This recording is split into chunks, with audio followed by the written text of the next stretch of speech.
Yeah. Well, we've got a live button red, so I think that means we're ready to go. Hello, hello, hello. Welcome. It's Tuesday, 4 o'clock Pacific, 7 o'clock Eastern, 1 o'clock in Italy, 2 a.m. in Poland. My wife's in Poland tonight, so it's 2 a.m. for her. Hello, everyone, and welcome to another Facebook Live. And, I'm getting to be more of a host here. That we had an interview last week, and I'm really excited that we've got my truly very good friend, Dr. Mark Menolascino, here today. Dr. Menolascino shares faculty with me at the Institute for Functional Medicine, and he has a new book that is just coming out. And when is it launching, Dr. Mark? January 29th, it'll be fully available. It's on pre-sale right now, Tom. Great, great. And that's why we're doing this now, is so that if it sounds of interest to you, everyone out there, and you pre-order it, the publishers go, wow, look at this. There's a demand for this book. And that's what happened with You Can Fix Your Brain, is that we had about 5,000 pre-orders before the book was launched. And as a result of that, Amazon put us as #1 in 7 different categories. And they did more marketing for it. And, it really took off. And so for Dr. Mark's book, I'm hoping the same thing can happen, or even greater numbers. So for all of you out there, give me a thumbs up. Let me know that you're here. And we're going to get started. So I'm looking to see on my, I look on my phone, Dr. Mark, for Facebook, and then because people give their questions come in here. And so it's not showing yet, but it'll show. So let's just get to it. Sounds good. Yeah. So I guess my first question to you is, how big of a deal is heart disease for women compared to for men? Well, it's a big deal for everyone, both men and women. The problem, Tom, is we just got it wrong for the women. We thought they present the same way as men, that they should be diagnosed the same way, and they should be treated the same way. But women are different than men in how they show up with heart disease and how we have to treat them. So we've developed a program that uniquely treats women the way they should be treated. Find early heart disease, prevent it from happening, and if it's already started, reverse it before it becomes big trouble. That's the functional medicine principles in general. And what is it that is different in the presentations for women with heart disease than for men? A great example, Tom, was on Grey's Anatomy, the favorite TV show of a lot of people, where Bailey, the chief surgeon, was driving her husband to work, had some chest pain, went to an emergency room, told them she was having a heart attack. The test didn't really show it. Her heart tracing wasn't clear. And they started asking about her anxiety and her stress and how hard her life was as a chief surgeon, as a woman. They didn't think that she could be actually having a heart attack, even though she knew she did. Yeah. Now, that's a Hollywood movie, but we see that in real life. Women have nausea, heartburn, stomach aches, dizziness. They don't show up with the elephant on the chest like men do. So it's a different presentation, and it gets missed a lot in healthcare. And for women, if it gets missed, then it can turn into one of those scary sudden death heart attacks that happen in half the people. For their first symptom of heart disease is sudden death. They don't get a second shot. Right. So we have to be better. Right. That's a very good point. And we've known that for years for men and women. The very first sign that you've got heart disease is death. Yes. That's the very first sign. So you don't have to be suffering for a long term to validate that you might have a heart condition and you might be having a heart attack. So you said nausea, gas, bloating feeling, heartburn. What are some of the other symptoms that a woman should be conscious of? Well, the classic heart symptom is pain in the chest area, like there's pressure on the chest, going into the left arm, going into the neck, going into the back. But again, these digestive symptoms, anxiousness, dizziness, palpitations, and a sense of just not feeling right. We've seen women that are actually scheduled for surgery for gallbladder removal when it actually was their heart causing the discomfort in their belly, not their gallbladder. That's I've heard of that happening. Haven't seen it in my patients, but I've heard of that happening where a doc thinks it's a gallbladder problem and is treating what they think is a gallbladder problem, but it turns out to be a cardiovascular problem. Yes. Yeah. And, you know, Tom, in what you talked about in the Brain Book and all the great work you've done with the Gluten Summit and really raising awareness of inflammation in our functional medicine model, if you address one thing, you're addressing the whole person. So the same strategies that help your heart be safe also balance your hormones, optimize your gut, reduce inflammation, help your skin glow, help your hair be strong. All of these accessory benefits happen when we're really focusing on preventing the leading killer of women, heart disease. You bet. And it's so critically important. So, and we've talked about this a lot before, and now I've got it up on my phone. So Facebook's on the phone. Now I can see. Dwayne, let's see. Nasaya says, hiya, Doc, from Arizona. Hi. Julianne in Ohio. Lana in the Bay Area. Lori says, hello. Lenka's from Jackson Hole. So that's your backyard. Great as that. Dwayne says, I tried to get Biome and they can't sell in California. Well, that's not true, but Dwayne, write to info at theDr.com and they'll help you with that. So if we were going to do a test, if we were going to make a recommendation to women to check and see if they have risk factors right now for cardiovascular disease and the potential for a first heart attack, what might that test include? What would you recommend for that test? Well, Tom, everybody is at risk, both men and women. And we used to make it so much about the family history, but really you can change your destiny of your family history based on the information you bathe over your genes. Oh, Mark, excuse me, Dr. Mark, there's a question just came in, and this is very important right now. This is from Lorna. She says, what about severe dizziness, temple pain, major weakness? Been fighting this today since this morning. Well, again, we can't diagnose through Facebook Live. Those are concerning symptoms. It could be a migraine, could be something else in the headache class. But you just, as a man and especially as a woman, never dismiss the possibility that it could be your heart. Right. When I ran the emergency room, I told everybody that came in, you're never wrong if you get checked out. You might be wrong if you don't get checked out. So you have to have a good awareness. But there are tests that you can do. In the book, we talk about all of the tests you need, and you have to go beyond what your doctor's doing. You've got to look at the different particle sizes, the inflammatory markers. There's a lipoprotein little a, LP little a, which is the big killer for women. There's just some additional testing that's not that expensive that you can do to look for some of these other issues that might put you at risk. Let's dial that down. And you spoke about lipoprotein fractions and particle size. Let's talk first about particle size. So we've got a pretty educated audience. Great. So let's bring them up to speed. Can we start with that one? Can you explain particle size? Yes, Tom. It's a great question because half of the heart attacks happen in people whose cholesterol is less than the magic number of 200. So this cholesterol number really is fairly arbitrary. But in your cholesterol, I like to think of small sticky marbles in big bouncy basketballs. The big bouncy basketballs are protective. It's those small sticky marbles. And that lipoprotein A is a small sticky marble with a nasty inflammatory tail on it. That's the one that builds the plaque and makes the plaque irritable. That's why it's so dangerous. Mm-hmm. So it's looking at these particle sizes, the small sticky ones, the big bouncy ones, and that nasty little one called lipoprotein A. Right. And then in the inflammatory markers that you reference, what would you include to be checked in the inflammatory markers? Well, thank goodness you've taught so many people to fix the gut because that's where all inflammation starts, the fire in the gut. Isn't he a sweet guy? Isn't this guy sweet? It's true, Tom. You've taught all of us. But fire in the gut is fire in the heart. And as you've taught us too, fire in the brain. So it's all related to that same cycle. Yeah. There's a C-reactive protein called high sensitive or HSCRP. That's your general overall heart inflammation. But there's now some new markers, myeloperoxidase, plaque-2.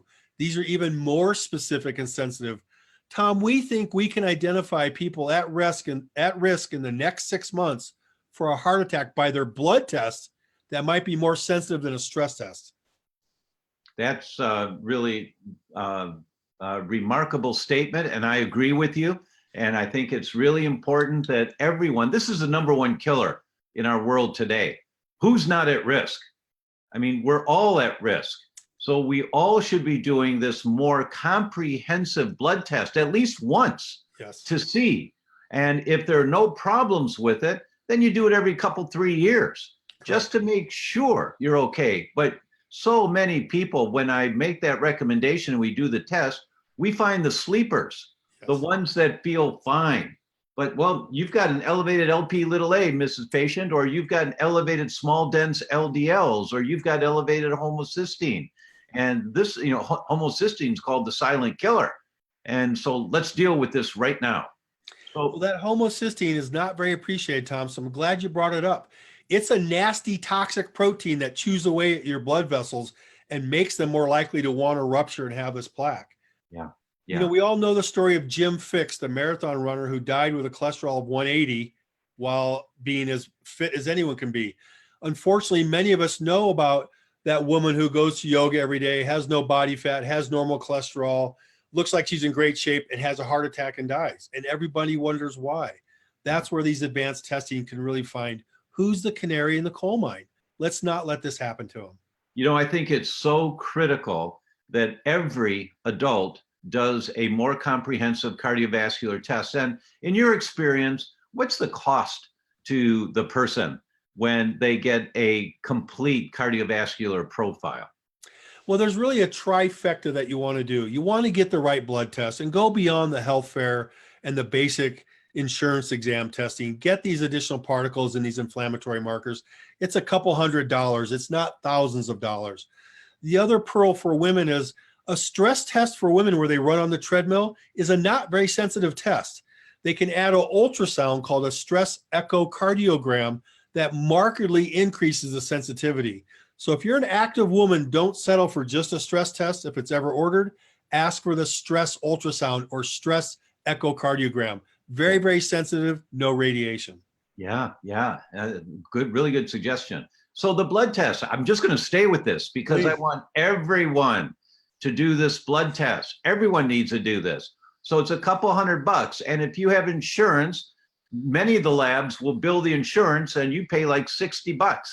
And that's all you have to pay. If your insurance company doesn't pay for it, the lab accepts the $60 payment as payment in full. So it's not going to require a large investment. It requires you getting in the car, driving to the office, getting your blood drawn, and do it fasting. It should be a fasting test. Yes. Let me say hello here to Lynn's in South Australia. Sandra's in County Kerry, Ireland. Hello, ladies, to both of you. Mary's in Mac, Colorado. Donna's in Northport, Florida. Peruse is in LA. Elizabeth says, my sister has Prinz metal angina, takes liquid hawthorn, eats as well as she can, clean water, cannot afford nitro. Any suggestions? Well, Prinzmetal's angina is a really sneaky one for women. It's a spasm of the blood vessel of the heart, not a blockage. And again, it can look like it's a blockage and feel like a blockage. And if you think that's going on, get checked out. But it uses these natural products like hawthorn, arginine, nitric oxide to relax the blood vessels. You want those blood vessels to be nice and pliable. You don't want stiff pipes. Right. And that's one thing these supplements really help with. Yep, right. And I want to take it a little bit further for everyone here. If you've got a spasm in your chest, if you have Prinzmetal angina, if you do have that, the question is, why do you have a spasm of the muscles of your chest? You don't want to just stay with hawthorn. You want to ask the question why. And in clinical practice, we see so often muscle cramps, spasming, Charlie horses, angina may be caused by a food sensitivity. It may be. I'll give you a classic example. When I was in Chicago in my practice, what worked really hard.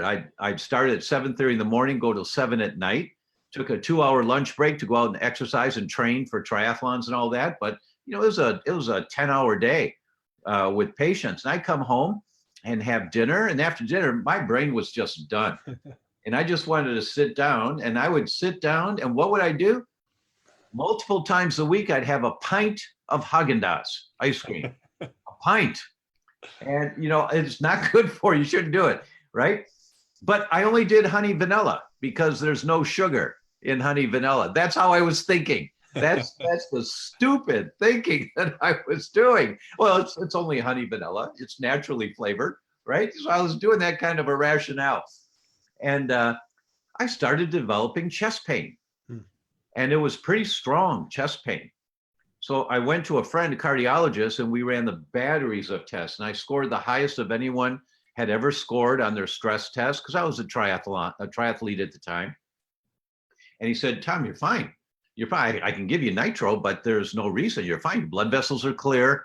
There's no evidence of a problem. I said, well, but it comes sporadically. It doesn't come all the time. He said, try and keep track of when it comes. And look at your your lifestyle. And I have to laugh. I had to have a cardiologist tell me to look at my lifestyle for myself, right? So I did. And I was trying to figure it out. Pain came one time, trying to figure it out. Oh, no, it can't be that. No. And turns out every time I ate ice cream, the next day I'd have chest pain. And I said, no, come on. And sure enough, I'd stop the Haagen-Dazs, no more pain. A week later, I'd have the Haagen-Dazs, chest pain. So for Elizabeth, for your sister, of course, the natural things to help reduce the pain are great, but you got to go back upstream and figure out why it's happening. And that's a functional medicine approach. She needs to read Dr. Mark's book. She needs to read my 2 books so that she gets the big picture view and starts asking questions and explores, where is this coming from? Tom, you've taught me so much about food sensitivities and how important they are, and that keeping track of journaling how you feel, what you eat, so you can correlate these. Do you also think sometimes these sensitivities will deplete crucial minerals like magnesium in this case?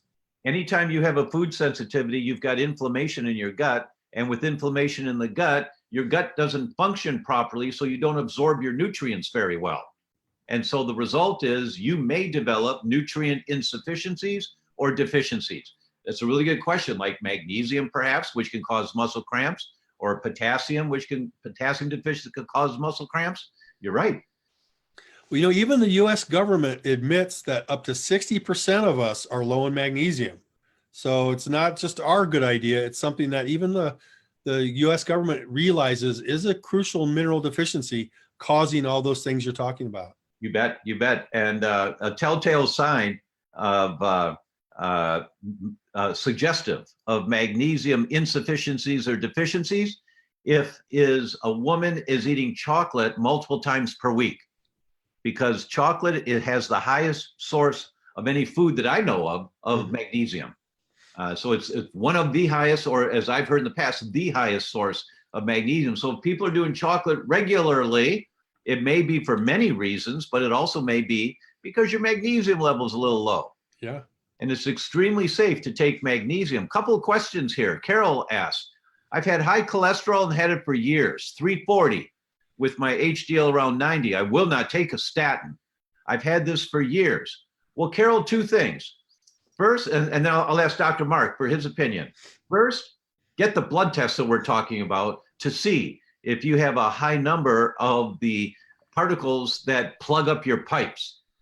Second, get your pipes checked, right?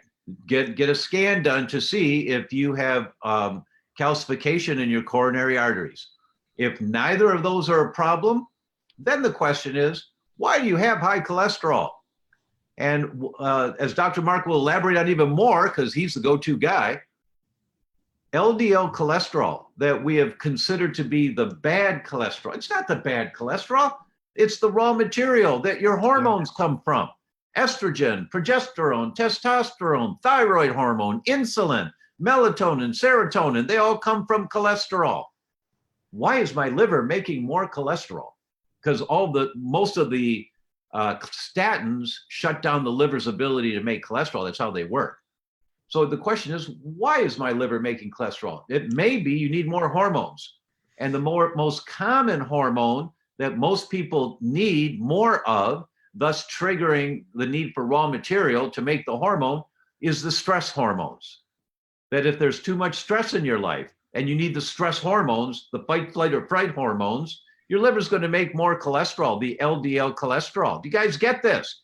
Give me some thumbs up or something if you get this, because this is so important to understand. So maybe for some people, meditation or prayer or mindful walking, something that calms you down, will be of great value. Dr. Mark, do you want to elaborate on that a little more? Oh, you're so right, Tom. This cortisol steal effect of the fight or flight so many of us are in, particularly for women working jobs, super moms, taking care of people. Really, they're the caregivers of our society, and Right. that really beats up their adrenals. They have that brain fog, hormone imbalance. It's all adrenal related. Cholesterol is kind of a myth as far as these numbers. If it's 340, you may have a genetic reason for it to be high, but as Tom says, you need it. The data for statins, and I do prescribe medications, but to very few people that really do need them. The data for statins show up to 50% of postmenopausal women on a statin get diabetes, over 1 in 2. Wow. All comers, it's 1 in 10, but postmenopausal, and it doesn't seem like they work very well. So you really have to pick the right person, and doing the right test, as you say, Tom, is absolutely the first step. But there is a problem with too low of cholesterol. You can't make your hormones, and for women over 65, the lowest cholesterol has the highest dementia. You need cholesterol for the machine to work. Now let's do that dementia thing for a minute. Now, there are different types of Alzheimer's. Can you elaborate on the different types of Alzheimer's? Yeah, this term dementia and Alzheimer's gets intertwined. That's such a great point, Tom. So there's different kinds of dementia. One of the dementias is Alzheimer's. Parkinson's disease can lead to it. Multiple strokes can lead to it. There are other autoimmune illnesses that can lead to it. So there are multiple different paths that can end up as this memory or cognitive impairment that we label dementia, and one of the subtypes is Alzheimer's. And we think that there's a relationship to the heart blood vessel health and the brain blood vessel health that are really driven, and the interplay between them is inflammation. In your comments a minute ago, you referenced about hormones and how hormones may be, if you need more hormones, if you're low hormones, you may get dementia. So isn't that one of the categories of Alzheimer's? Isn't there a few different categories? One is hormone insufficient. Well, we're lucky to have Dr. Dale Bredesen bring forward this new reversing cognitive decline. And he talks about 3 different subtypes. One is the atrophic that you're mentioning, where your hormones are so low that you don't have the hormone support of the brain. Tom, I like to think of hormones and cholesterol. Cholesterol are 2 little carbon rings that are put together, and that's the backbone that cholesterol makes of all your hormones. That's also the backbone that makes all your brain tissue. I'm sorry, everybody listening, we're all fat heads. We need that fat for our brains. We Sure. also need it to produce our hormones. Yes. There's a real relationship between all of them. And Yes. women need that hormone support for good heart health and good brain health. Right. So, Carol, you've got this now. You need to do the blood test and make sure your pipes are not plugging up. And then if that's the case, then you may have a genetic sensitivity to having higher cholesterol, or it's a stress response that your body is making more cholesterol because you need more of something, more hormones, more stress hormones, more estrogen, something. But the first step is make sure your pipes are not plugging up. So do the more comprehensive blood tests, and then do a calcium score, or have your doctor recommend you to a cardiologist just to see if your pipes are plugging up. Okay. So, Tom, there's a new great test that's been out for the last couple of years. It's called a carotid intima media thickness, a big word. We call it the CIMT. It's an ultrasound of the neck artery that looks at the lining of the blood vessel. It's no radiation. It's not an expensive test. And for our viewer that was talking about this high cholesterol, if you have a normal scan, your high cholesterol is probably not an issue. If you have a problem with that scan, your high cholesterol is an issue. And that's what we're using now to separate who do we worry about based on their numbers. CIMT, an ultrasound but it's a specific kind looking at the lining of the blood vessel, not just the entire pipe. It's going to change the way we treat women and find those people at risk. That's really a pearl. That's a great pearl. Really great pearl. Thank you for that. Misty's in the house, and Misty says, please ask Dr. Menolascino about any experience he's had with patients diagnosed with pulmonary hypertension, especially from scleroderma. Well, what a tough one. Pulmonary hypertension is a tough thing to treat. One of the main reasons people have it is sleep apnea. And we typically think big, heavy, short people have sleep apnea, but I could have it, Tom, you could have it. Many people have sleep apnea and don't know it. So anyone that's tired, that's one of the first things to do. It's a simple, inexpensive overnight oxygen test you do at home. The scleroderma is one of the worst of the autoimmune diseases. It really attacks the body in so many ways, and it scars down those blood vessels so they can't be dilated. One of the other pearls, Tom, that I have people call me and say, gosh, Mark, I had a steak dinner last night, and walking to my car, I got chest pain. Those are the stiff pipe people like someone with scleroderma would have.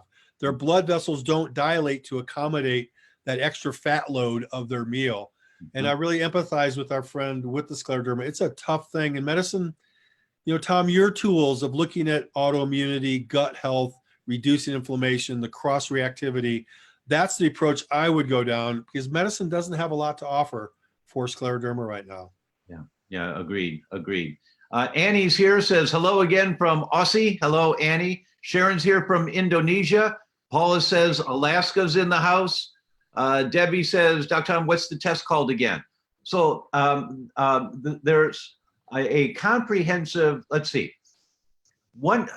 If you go to Genova Diagnostics, that's just one of the labs that does these tests. If you go to Genova Diagnostics and look at their cardiovascular profile, that's a nice comparison test. You can either do that one or many other labs that offer something very similar with the markers that Mark was talking about earlier.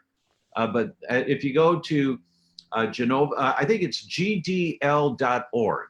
I think that's the URL, gdl.org, Genova Diagnostics Lab, and look at their cardiovascular panels, and you'll see the one that we've done for so long was the cardiovascular 2.0.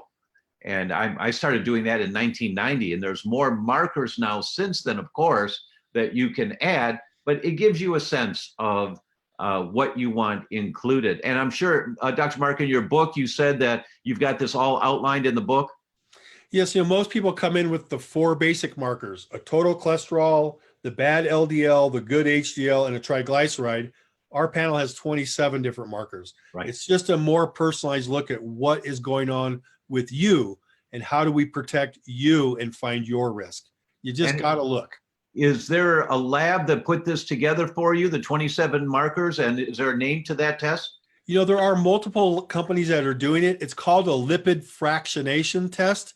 And these advanced inflammatory molecules, my favorite currently is Cleveland Heart Lab, who's partnered with Quest. There's 4,000 draw sites around the US that every doctor has access to. Every single person can get this test through Cleveland Heart Lab, through Genova, or through the Quest Diagnostics. I agree. That's an excellent one to use. Excellent. Okay, let's see here. Barbie says, text the name of the test. Well, Barbie, I can't text you, but just write down what we just said, or go back and listen to it again. Barbie's in Austin. Nice. We were in Austin recently, doing some talks there. Lori says, hello from Smoky Napa. Get an air filtration system in your bedroom. Order it today on Amazon. It'll be there in 2 days. Get an air filtration system in your bedroom. Let me say that differently. Get an air filtration system in your bedroom now, because you're sucking all that particulate matter. You know, that's fine. No, you're sucking in all this. It's like you're smoking a pack of cigarettes every day or more, right? So get an air filtration system, put it in the room where you spend the most time. That's your bedroom, and protect yourselves, and get a couple of them, one in your kids' room also. Don't you think everyone could benefit from that, Tom? It's a great idea. Yeah, in You Can Fix Your Brain, I talk a lot about, because of that one type of Alzheimer's that Dr. Bredesen says clinically he sees as the most common is inhalation Alzheimer's. It's what we're breathing. That it goes right through your lungs or straight up the nose, right into the brain, triggering the immune system to fight this particulate matter. Here comes the inflammation in the brain, and then you get collateral damage. Here comes all the damaged brain tissue. Your body makes antibodies to get rid of the damaged brain tissue. Now you have an autoimmune mechanism in your brain going on, and it's because you're sucking in the fumes. So. Well, Tom, it's an exciting time we live in. You know, Dean Ornish taught us 35 years ago you can reverse heart disease. Dr. Bredesen and yourself were showing us you can reverse brain disease. You can reverse autoimmune disease. I was never taught in medical school you could reverse autoimmune disease, and you've showed us the path to do it. How exciting. Yeah, I agree. It's really an exciting time. Lorna says, what if you have Lyme carditis? So Lyme is one of the biotoxins Tom was just mentioning, and we don't really understand Lyme that well. In today's world, it tends to show up with other bugs as co-infections, but Lyme is one of the known causes of what they call third-degree heart block. It poisons the wiring of the heart so that your heart stops beating in a regular way. It can also cause an inflammation of the heart, but many viruses can do that as well. So it's a very scary thing, and I don't think it's understood. I don't think Lyme is very well understood at all. I think there's way more of it than we think that there is, and the heart is one of the particularly vulnerable parts of the body. One of the things, anytime you have a viral infection, one of the questions you ask is, why do I have a viral infection? And if you ask, why do I have a viral infection? Why isn't my immune system taking care of this virus? Because almost all of us have Lyme. You know, if you do a blood test, you can find some Lyme in a person's body. Why do I have this going on? And when you look at from that perspective, you see, well, okay, I do eat these foods I shouldn't be eating. Yeah, I'm only getting 5 hours of sleep a night. Yeah, you know, all these little things I know I should be doing better, but that's got nothing to do with my heart or with Lyme disease. No, it does. It does, right? So go back and upstream, and you ask the question, why isn't my immune system doing a better job against Lyme? So while you're applying protocols to try to get rid of the Lyme, which is a smart thing to do, you also apply the protocols to take the stress off your immune system, so your limited number of soldiers that are there to fight to protect you can concentrate their attention on Lyme, right? Okay. And everything else. And everything else, that's right. Dr. Mark, Karen asks, what about high-dose vitamin C? Is it really effective for the heart? Well, Linus Pauling was the champion of vitamin C. He's actually a friend of my father's. And there is something magic about vitamin C. Most people can't tolerate with their digestive health. It causes a stomach irritation if you take high doses of vitamin C. But vitamin C combined with lysine seems to be a way to lower that nasty lipoprotein A we talked about. So vitamin C may be one of the best vitamins out there, but it's got to be used in the right kind, in the right form, in the right amount. But there is no single bullet. So there's no silver bullet effect, but you also don't want to do a shotgun approach. You want to use silver buckshot, Tom. You want to do the ones you can do, but do it specifically for that person. That's good. That's good. I take about 8,000 milligrams of vitamin C a day, you know, and I've been doing that for years. And it's because, you know, our mentor for Dr. Mark and I, and one of our mentors is Dr. Jeff Bland, who was the protege of Linus Pauling. And Dr. Jeff gave me a video once. Linus Pauling, he's 84 years old. He's being interviewed. He's got this really cute beret on, this black beret, right? And he says, yes, my wife and I take 10,000 milligrams of vitamin C every day. And when we get old, we'll take more. He was 84. Yeah. Right. So there's a whole protocol, and we'll post it here. Mary Agnes, let's make a note to post it, and my team will get it tomorrow. I don't think we can get it tonight. And that is the protocol of how do you titrate up on vitamin C so that you don't take too much. So it's the vitamin C titration protocol. And we'll put it up. So if you come back here tomorrow to the Facebook Live at theDr.com, the protocol will be there that you can download. So for those of you that want to take more vitamin C, and I use a powdered vitamin C with ribose. Great choice. It's a great idea, of course, to include lysine, especially if you've got that LP little a. I've found it to be effective in the past for that. Well, Tom, ribose really is a secret weapon, isn't it? I think more people would benefit if they knew more about ribose. Oh, yes. My goodness, yes. Deborah's in the house from Ontario, Canada. Hi, Deborah. And Barbie says ice cream did the same, except throbbing with low blood pressure. Got it. Okay. So Barbie's off ice cream also. Well, Barbie, we share that. High five to you, girl. Give me 5 there. Way to go. We don't need that. We don't need that in our lives anymore. Elizabeth says, thank you so much. I will tell my sister. Thank you. May God continue to bless your efforts. Thank you. Thank you. It's really nice. Lynn Trock says, what's the test called? Lynn, you have to go back and listen to earlier. We did it twice already. Lipid subfractionation plus inflammatory markers is the categorization of the test. Carol says, thanks. I've had this for about 30 years. I exercise, meditate, eat really well, and mine is hereditary, but I will get the test. My inflammatory markers are great. Way to go, Carol. Good to be safe. Just get the comprehensive cardiovascular profile done just to make sure you aren't missing anything that's not giving you screaming symptoms right now. And Tom, if I may share with our viewers, a lot of doctors have no idea what we're talking about. This isn't something that was taught in medical school. And unless a doctor's done further education, listening to my lectures, to your lectures, listening to our Facebook Live, they don't even know that this technology exists or how powerful it is. Yes. What I love about our consumers out there now, they are teaching some of our doctors about all of this. And that's totally appropriate, is to print out some information, bring it to your doctor and say, this is maybe something I should do. And you can actually teach your doctor.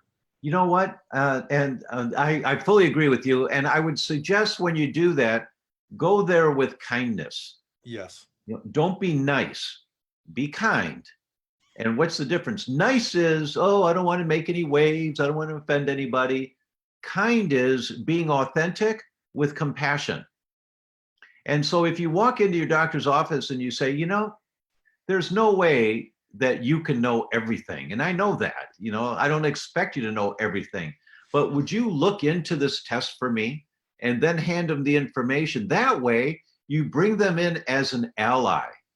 And when you do that, then any doctor would be willing to put a little extra time into checking something out for you. And Tom, I would tell everyone listening that if your doctor is not open to that, you might need to find another doctor. Yeah, at that point, it's time for a new doc. Unless they're your surgeon, and then you use them for surgery and for nothing else. We used to say surgeons either cut straight or are nice, but you don't get both. Yeah. I hope I'm not offending any of them, but that's good. That's good. Bettina asks, please tell us what a good level of cholesterol is for women in menopause. Well, I think anything under 160 is not enough to provide the good brain health and the good additional hormone. You still make hormones after menopause. You just make them in a different way. So you still need the building blocks. So anything under 160, in my opinion, is too low. Right. I would say 160 is the bottom of it, and anywhere up to about 220 or 240. If you do the complete profile and you don't have any of those nasty little LDLs that are sticking to your pipes, as long as you've done the profile and you're clean, you've got good balance, 220, maybe even 240. It's okay. It's okay, because there's nothing there that's going to plug your pipes up. Now, if I may, Tom, you're talking about the pipes, and I love to think about the plumbing. I thought in medical school, you had an artery that just filled up. You had one little spot. You ate a Big Mac, it plugged the pipe, and you were done. That's not how it works. You can have a small plaque or a big plaque, but once it gets inflamed and irritated, and I describe it like, it's kind of like a zit popping.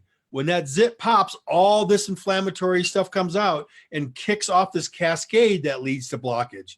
Yep. So it's not the artery filling up, it's the artery being hot, on fire, inflamed, and then rupturing. So it's not a plumbing problem, it's an inflammatory fire problem. Now, talking about menopause from this question, it brings up, and I wanted to make sure to bring this up today. I've read that the incidence of heart attacks for women is much less than the incidence of heart attacks for men of the same age until a woman goes through menopause. then it's the same. Those numbers are true. The problem, Tom, is a woman is much more likely to die from her heart attack than a man is because of the difference in presentation, the difference in diagnosis, the difference in suspicion by the doctors. So it's different with the age. And the hormone benefit of heart, there's a benefit of hormones, but it depends if you're taking hormones post-menopause, what kind of hormones you're taking. The synthetic oral ones seem to actually be dangerous, where the bioidenticals may actually be protecting you. Yep. And by the way, for anyone who's considering the bioidenticals, you don't shotgun hormones. You identify the imbalance and where you're low. And I think everyone should be at the higher end of the normal range because we live such stressed lives. I agree. So if you're at the lower end of the normal range, it's not enough, right? So you do the test to identify if you have a sensitivity, meaning you don't have enough hormones, and then you get the hormones and you get the bioidentical ones. So that's on the hormone aspect of going through a change of life. But the other aspect, and a few studies were referenced for this, this is from Dr. Jonathan Wright, that a few studies reference this, that when women menstruate every month, they reduce their risk of heart attacks. Mm-hmm. When they stop menstruating, the frequency of heart attacks is the same as it is for men. So what does that mean? And so I took that information and then I looked up a few more studies on this, and that men should be donating blood every once in a while. Men don't menstruate, but you do an artificial menstruation. I never heard of it that way before, but I haven't either. But right. Most guys will say, what? Right? But it actually reduces your risk dramatically. Well, we were talking about sleep apnea. And again, if you think you have it, ask your doctor to check. Sleep apnea is a bigger risk factor for sudden death heart in men and women than any cholesterol marker. And one of the things it does is reflexively cause the blood to thicken due to these drops in oxygen at night. And that thick blood, as you mentioned, Tom, it may be just a good community service and a good personal idea to donate blood periodically. Yes. Sharon says, this talk is precious. Everyone, especially those with heart issues, learn about the truth of cholesterol, which in fact we need cholesterol. Thanks for that. Terry's here from Indiana with a couple of hearts. Thanks, Terry. Anita says, high cholesterol may be normal in some families. That's true. Cheryl O'Brien's back in the house. My somewhere in the past cousin, actually, our ancestors both were in Maryland. And our both ancestors came over from Ireland and they went to Maryland. So I know we're cousins. Hi, Cheryl. Really in the esophagus stomach connection. What do they do to correct this? Thank you. So that's Cheryl's question. I'll say that one again. Really in the esophagus stomach connection, question mark. What do they do to correct this? Okay, so I'm not sure what you're referring to, Cheryl. Write the question again a little clearer, if you would, please. Gabriela's in the house from Peru. Hello, Gabriela. Thank you for being here. It's really great, really great. And you guys are throwing these hearts up, the hearts and the thumbs up, and it's so much fun when they're just popping up all the time. Love it. Just love seeing that. Thank you so much. Joan asked about low-dose naltrexone, Dr. Mark. Well, Tom, I think this is a really interesting medication, and it is a medication. Naltrexone is what we use to reverse opioid overdose at 500 to 1,000 milligrams. Some crazy doctor realized if you do it at 1, 2, or 3, it tricks the immune system. It's a great treatment for chronic pain, fibromyalgia, autoimmune disease. It doesn't work for everybody, but when it does work, it works amazingly well. Very safe, very inexpensive. I'm a big fan of it. As am I. It's 1, 2, or 3 milligrams. So as Dr. Mark was saying, 500 and more milligrams for opiate addiction, but 1 milligram or 2, maybe 3, has a dramatic effect on calming down pain, helps with depression, helps with autoimmune diseases, reduces antibodies in autoimmune disease. I've had the privilege of being on stage at the low-dose naltrexone conference for the last 3 years, and they're a great group of docs who are doing this, and they're considered renegades by most of their peers for what they're doing. Let's see, Michelle says, what about Boston Heart Labs? Great lab, Michelle, great lab. There's no one lab that we think that you have to use. all of the labs that are doing the more comprehensive testing are using very similar panels. One may focus more on TMAO. One makes sure to include homocysteine. Another one may not. So if we're working with your doctor, if they're familiar with this, if not, order Dr. Mark's book. By the way, can we pause here, everyone? Could everyone give me a thumbs up who's going to pre-order Dr. Mark's book? Could you do a thumbs up, please? Because this guy has put months and months and months into writing this book, and it's a game changer. He sent me a copy. It's really a game changer. So thank you, Tom. Yeah, my pleasure, Mark. Let's support him, please. Here come the hearts. There they are. There's always a delay on the phone. I've said, "Where's the hearts? Where's the hearts?" And now, Tom, can I tell you a funny story? When I worked with Dean Ornish 30 years ago, in the doctor's lounge of the hospital where he did his clinical trial to reverse heart disease, they had the doctor's lounge cafeteria food. Then they had the Dean Ornish healthy food. Yeah. And when I first met him, I walked in and went right to the healthy food bar. He said, "You're the first person I've seen eat off that in 2 weeks. All the doctors are going to the hamburgers, hot dogs, chicken fingers." Yeah. So, in our hospitals, we're serving the wrong food. We're giving the wrong message, even in our hospitals. The day after your bypass surgery, the first meal you get is eggs and bacon. Now, fat's not bad, but we can do better. We can do better in our schools. We can do better in our hospitals. We can do better. Oh, and Mark, the hearts and thumbs up are still coming. So this is great. This is great. Amazon, look out. Here we come.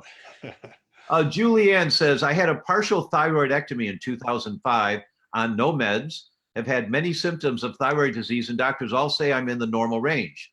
I've been having palpitations lately, seeing a new doc in December. What should I be asking him to test?" Well, Tom, a lot of doctors will think if you're having palpitation, you're getting too high of a thyroid. I like to tell my clients, these normal ranges are like the Grand Canyon. You can be standing on the south rim or on the north rim. You're still technically in the Grand Canyon, but isn't your view different? Where's your view the best? Where on that normal range do you thrive and get optimal energy and vitality? You've got to ask your doctor and work with them, maybe even challenge them a little bit to find out where on that range your sweet spot is. That's what a true personalized precision approach to thyroid is. So many women have thyroid problems. There's probably millions of women out there untreated or even undertreated. It's really an epidemic of thyroid disease. I agree. And I'm going to give a pearl here. One of the things I've never talked about it before, and that is protomorphogens. And I personally have used them for years. And what that means, everyone, is that if you have a problem with your liver, eat some healthy liver from an organic animal, grass-fed animal. And I've taken the protomorphogens. There's a company called Life Enhancement, life-enhancement.com.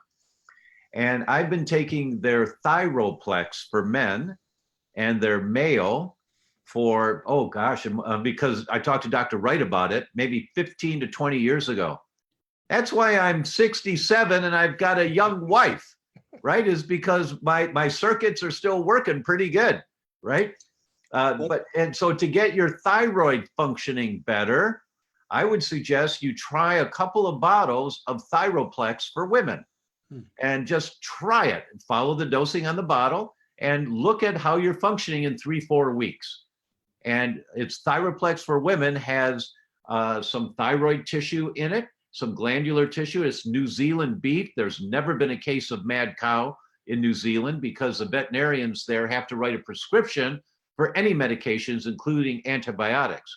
In this country, ranchers buy 50-pound bags of antibiotics, right? But you can't do that in New Zealand. So I would suggest you get some Thyroplex for women, especially because your hormones are in the normal range, but you may be at the wrong end of the Grand Canyon. So let's see if we can just up that game a little bit. Also, I would eat some Brazil nuts.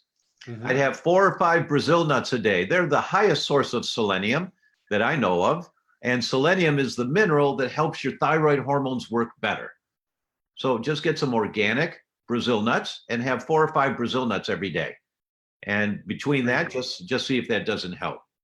That's great advice, Tom. And as you talked about the food sensitivities earlier, a lot of the thyroid lack of optimal thyroid function is from these food sensitivities kind of gunking up the machinery. Absolutely So right. clean gut, clean thyroid. Absolutely right. Gabriella asks, what about taking statins and aspirin? Well, there's a bunch of controversy about aspirin right now, and aspirin may not be the benefit. In our practice, we actually test if aspirin works. 1 in 3 people, aspirin doesn't do anything for. So they're risking the GI bleeds, the stomach bleeds, the ulcers you can get with aspirin for no benefit. So we talked about the pipe plugging up, and what aspirin does is not let those platelets, the sticky cells that make blood clots, they don't clump together as much when you take an aspirin. But aspirin doesn't work for everybody. And there's some studies that show if you don't need aspirin, you shouldn't take it. Whereas I was taught in medical school, everybody should be on a baby aspirin. Right. That's not true anymore. You really need a personalized approach to your health. You know, there was a paper that came out just a couple of months ago, published in the American Journal of Cardiology. And it was, I don't remember, 40,000, 45,000 subjects. And they said aspirin doesn't work. There is no evidence it works at all. And this was very startling. And this came out in the American Journal of Cardiology. And so that's being reevaluated completely. And every time you take one aspirin, you get intestinal permeability. Yes. Studies are really clear on that. It's not that you may get it, you get it. You get leaky gut, which is the gateway in the development of autoimmune diseases every time you take an aspirin. So especially after this study that just came out, I don't recommend aspirin for people anymore. And that's blasphemy in the medical world. And I know that, but hey, just read the study, man. Just read the study.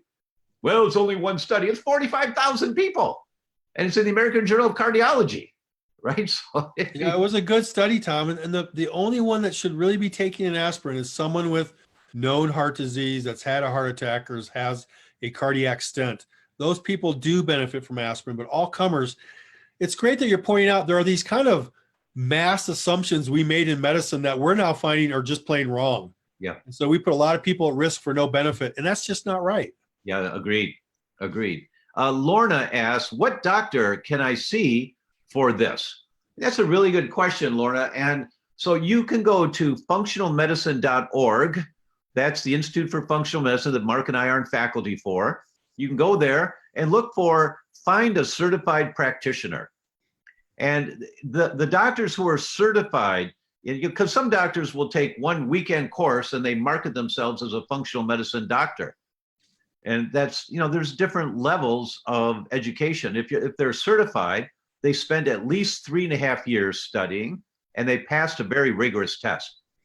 And if you can't find someone, you can come to my website, theDr.com, and you can use our team. We'll order the test for you. Or Great. What would be better is fly to Jackson Hole and see Dr. Mark. And his team is set up for that. Because he's on the teaching faculty with Dr. Bredesen, teaching about cognitive decline, he has set up he's too shy to say this, but he has set up his office for people to come from around the world, and they do. Mm-hmm. And they've made arrangements with hotels in the area, and they've got the restaurants, and so Mark, let's just talk for a minute. Please. About this. A patient comes in, or they call you, and they say, I've got blockage in my coronary arteries. I don't want surgery. I want to see you. What happens? Well, the first tenet of medicine is do no harm. And we have to be sure people are safe. And before they fly out to see us, we have to know what their status is, and we have to get some cardiac clearance. What we're really focusing on is the next generation of people that could develop heart disease. All of the women that are at risk, we want to find who's at risk, help them to develop a plan so they're never at risk. And like we mentioned earlier, if we're addressing the risk factors of heart disease, we're reducing the risk factors of hormone imbalance, arthritis, skin issues, joint issues, and brain issues. So it's a 360-degree approach. Even though someone may come focused on their heart health, we actually help them with all aspects of their health. That's the beauty of this functional medicine model. You fix one aspect, you get the other as well. So a lot of people, instead of just going on medications, there are things you can do. Right. It's interesting, Tom. We now find that we thought everybody should have a angiogram with the balloon and then a stent put in. Now we're finding that medical management works just as good as putting the stent in. And once the stent is in, it becomes a risk for a heart attack. So what I was taught is not really showing to be the best model of medicine. And really anybody can reduce their risk and prevent heart disease. Yeah, agreed. Donna says, hello from Prince Edward Island, Canada, with a couple of hearts and a Canadian flag. Leanne Scott in Australia. Hello, Leanne. Leanne says, it's always about the why. Thank you, Dr. Mark and Tom, for giving us the tools to become empowered and educated. We are who we've been waiting for. The functional medicine world, way to go, Leanne. Agreed, fully agreed. Fully agreed with that one. Mary Ann says, thank you for your time and information. Sabrina says, hello, everyone. Pace says, aloha from Hawaii. Will there be a transcript of this program available later? I'm not sure. My staff will answer that question before we end this broadcast. But, since you asked, yes, they just said yes. All right. So, yes, there will be a transcript. It'll take a day or two, but then we'll post it here so that you've got access to it. Carol says, well said, Dr. Com. Kindness, authenticity, and compassion. Love that. Thank you, Carol. Tandy says, just a quick note about air filters. Amazon is not delivering air filters to California right now. Apparently, too many people returned them after wildfires. This is really sad since most of the stores are out. Well, that's not good karma to do that. Dr. Tom and Dr. Mark, can you recommend chelation and binder advice for dealing with the particulars and chemicals in our California 170 plus air quality index air? Good, thanks, Tandy. Thanks for the information. And I'll start that one, Mark, with charcoal, granulated charcoal. It's on my website. It's called GI Detox. Charcoal is not absorbed into the bloodstream. When you take it, it acts like a sponge in your gut, just sucking up toxins. So we'd recommend charcoal to start with. Mark, are there others you would add to that? No, it's such a great bentonite clay can help in some people as well. Chelation is very interesting. Is that I saw in my training, I saw at the VA hospital vets that had heart disease that couldn't walk down the hall, get chelation, and still couldn't walk down the hall. Then I saw some that couldn't walk down the hall and then were jogging a month after getting chelation. So for some people, it really does work. It's expensive. It's not without risk. But even the U.S. government, NIH, did a trial and showed that chelation has a benefit in heart disease. So for the right person, it may be the way to go. Yeah, agreed.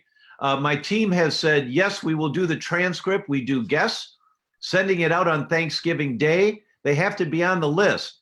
So go to theDr.com /ask to join. So just go there and say, send me the transcript.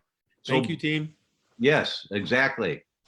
Mary Brown says, my rheumatoid factor blood test came back at 363, way out of the range of 0 to 12.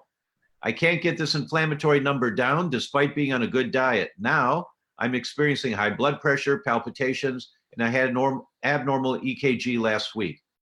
I'm scheduled for an echocardiogram stress test in December.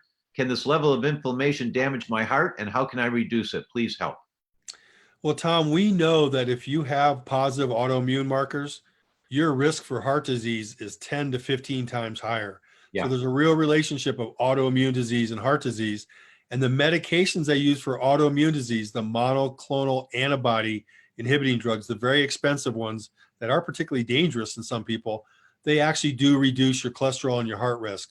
It's just an expensive way to address it. So I think looking at my book, Tom's book, and all the work that we do together, for something like a high rheumatoid factor, you've got to pull all the guns out to try to figure out why it's not moving. It sounds maybe like a biotoxin illness, Tom. It may be. It may be. I love rheumatoid patients. I love them because I'm right up front with them. I find more than any other patient, Mary, please get the book. You Can Fix Your Brain, because we talk about this in a lot of detail, how to have a balanced overview. And by the time you're done with the book, Dr. Mark's book will be out. So if you pre-order his book now, it comes out in January, so they'll send it to you.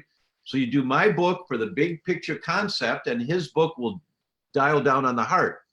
But here's something about rheumatoids, and they don't like to hear it. They really don't like to hear what I'm about to say. But I tell you, clinically, I see this so often, and that is that rheumatoids are really pissed off in life.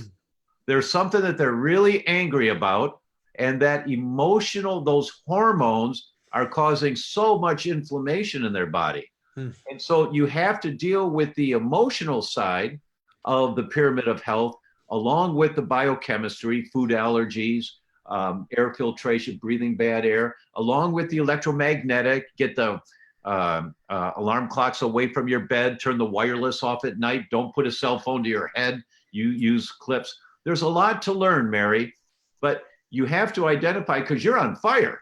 You are highly inflamed right now. So the question is it gasoline or kerosene? Where's it coming from?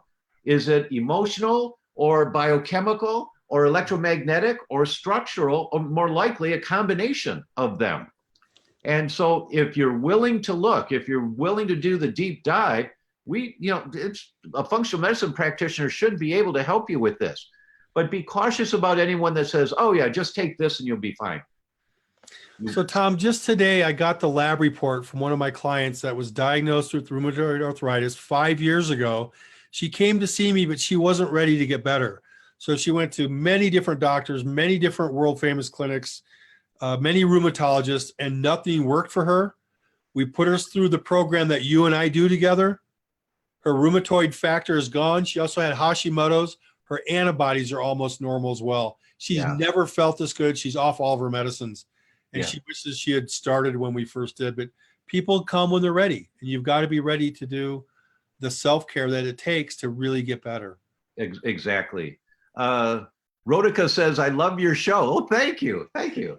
I guess this is a show. I've got a show now. So, what do you know? I got a show. So it's been an hour, and Sabrina's here. Hello, Sabrina. Laughing out loud. Thank you, Sabrina. A couple of things. We will do the transcripts of this one. My team will send it out to you. If you go to thedr.com/ask and just ask, they'll be happy to send it to you on Thanksgiving Day. Dr. Mark's book comes out in January. Please pre-order it now. It will help. It will validate that this guy knows what he's talking about as more people are pre-ordering it. And the result will be Amazon will put more attention on it, so more people get to hear this information. And Mark, my last question for you. Please. Is that a picture of the moose from your backyard? Well, we're lucky, Tom, that we have so many wild animals here. A mom moose and her 2 babies come to our house every year and sleep in our backyard. Yeah. It's a great picture, but right back of your head of that. And I thought that's what that was. Well, everyone, it's been wonderful to be with you. Dr. Mark, hang on the line after we turn off Facebook. And thank you all. And, this is the week of Thanksgiving. Now, I'm not supposed to do dates because people will be watching this later, but this is the week of Thanksgiving. And please think about what you're thankful for in terms of your health care, what you've learned, who you've talked to, information you've shared and that people have taken to heart. And, it's this kind of recognition and kind of high-fiving ourselves that will allow us to keep carrying this message out to the rest of the world. So happy Thanksgiving to everyone. If you found this of value, please share it with at least one other person that you care about. Send them the link for this. And of course, like us and order Dr. Mark's book. So everyone, thank you very much. And we'll see you next week. Thank you so much. Bye now. Bye-bye.